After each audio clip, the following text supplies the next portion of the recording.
Halo semuanya, selamat datang di video presentasi tugas mata kuliah pemrosesan bahasa alami. Kami dari kelompok yang tidak pernah ada, kelas TIPA semester 6 beranggotakan dua orang, yaitu nama saya Pascal Lever Lambang dengan NIM 2343040 dan satu teman saya dengan nama Denny Nyukulinco dengan NIM 2343100. Pada kesempatan kali ini kami akan memaparkan proyek analisis teks yang telah kami kerjakan, mulai dari pengumpulan dataset hingga analisis hasil representasi teks menggunakan Python. Oke, dataset yang kami pilih adalah Gojek App Review Bahasa Indonesia yang bersumber dari Kaggle. Dataset ini berisi ulasan pengguna terhadap aplikasi Gojek di Google Play Store. Untuk kebutuhan tugas ini, kami mengambil sampel sebanyak 100 baris data pertama, guna memastikan proses analisis berjalan secara efektif, namun tetap representatif. Fokus utama kami adalah pada kolom konten yang berisi teks, ulasan asli dari pengguna.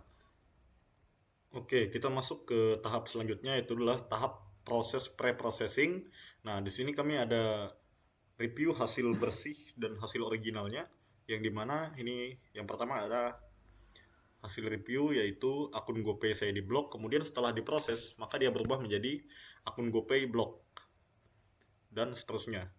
Kemudian di sini ada beberapa tahap, yaitu case folding, mengubah semua teks menjadi huruf kecil agar konsisten. Kemudian ada cleaning, menggunakan regex atau menghapus karakter non-alfabet seperti angka dan simbol. Selanjutnya stop word removal, menghapus kata-kata umum yang kurang bermakna seperti di, saya, atau dan, menggunakan daftar stop word bahasa Indonesia. Kemudian selanjutnya ada stemming, menggunakan library sastrawi untuk mengembalikan setiap kata ke bentuk dasarnya.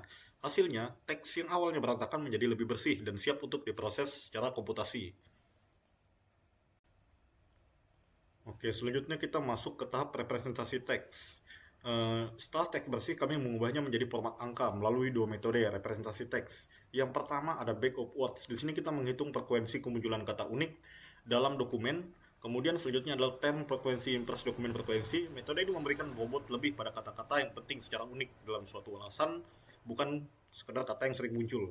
Dari proses ini kami berhasil mengidentifikasi total 281 fitur atau kata unik setelah tahap pre-processing.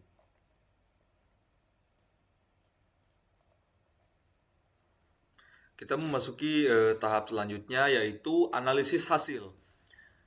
Visual ditampilkan pada grafik bar plot itu memuat 10 kata berdasarkan type IDF yang ada di notebook.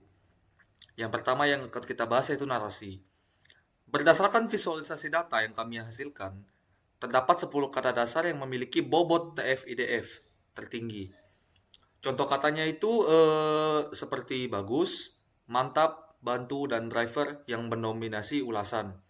Hal ini menunjukkan bahwa dari 100 sampel pertama, ulasan cenderung bersifat positif terkait kegunaan aplikasi. Meski ada beberapa kata kunci seperti mahal ataupun sulit yang juga muncul secara signifikan. Metode TF-IDF terbukti lebih informatif dibandingkan back of words karena mampu menonjolkan kata-kata kunci spesifik yang mendefinisikan sentimen ulasan tersebut. Oke, sebagai kesimpulannya, proses pre-processing yang tepat menggunakan sastrawi itu sangat membantu dalam mereduksi dimensi data di bahasa Indonesia. Representasi TF-IDF memberikan gambaran yang lebih akurat mengenai topik utama dalam dataset ulasan Gojek ini. Yang pertama contohnya itu kita ada tabel interaktif di atas memungkinkan pencarian manual. Contoh, cari kata driver. Kita bisa menggunakan filter. Lalu search by all fields. Kita ketik kata kuncinya, apa yang kita inginkan driver. Maka review original dan review clean yang akan muncul di paling atas itu mengutamakan kata-kata yang kita cari tadi. Contohnya driver. Nah, driver di sini. Driver. Lalu driver lagi. Lalu yang kedua itu adalah bar chart menunjukkan kata-kata yang paling berbobot dalam dataset ulasan Gojek. Contohnya seperti ini, bagus, mantap, dan Gojek. Jika kita menghapus filternya, maka yang akan ditampilkan pada bagian paling atas itu adalah 3 bobot kata yang teratas ini, seperti bagus, mantap, dan Gojek.